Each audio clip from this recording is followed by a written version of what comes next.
समय बीता और पृथ्वी पर धर्म की गाथा आगे बढ़ी।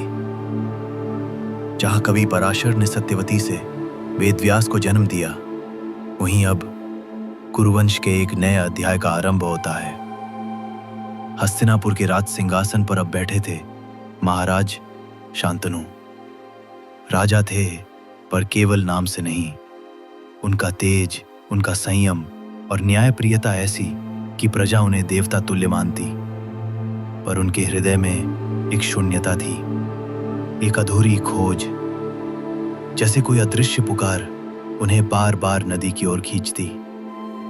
और फिर एक संध्या, जब शांतनु गंगा किनारे शिकार से लौट रहे थे, उन्होंने देखा जल में एक दिव्य स्त्री खड़ी है।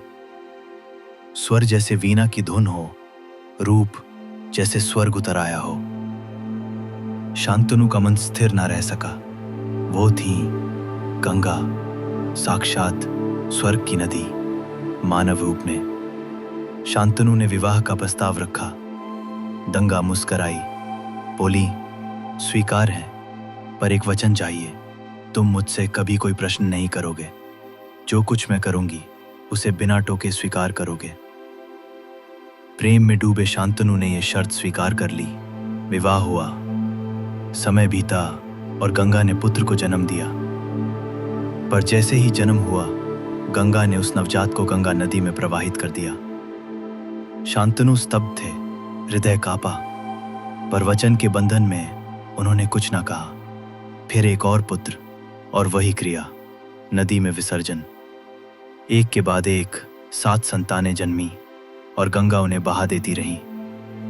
शांतनु का मौन अब दुख बन चुका था।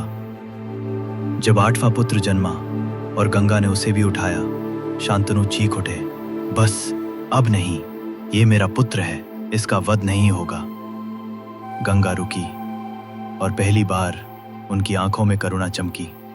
गंगा बोली, हे शांतनु, तुमने अब प्रश्न किया, इसीलिए मुझे जाना होगा। पर सुनो, ये संतानें केवल तुम्हारी नहीं थी।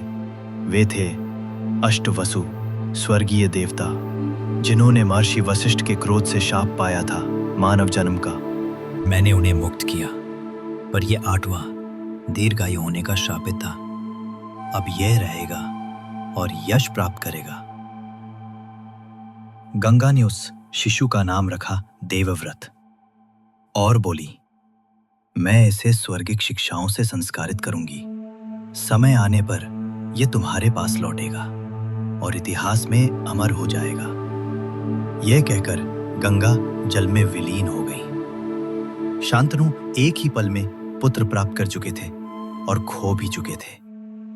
यही था वो पुत्र जो आगे चलकर कहलाएगा भीष्म पितामह। एक प्रतिज्ञा के कारण जिसने त्यागा राजपाट, विवाह और जीवन का हर सुख, पर अभी वो शिशु है और महाभारत की कहानी अब एक नए मोड़ पर आने वाली है। कथा जारी रहेगी। हमारे साथ बने रहिए और चैनल को सब्सक्राइब करें।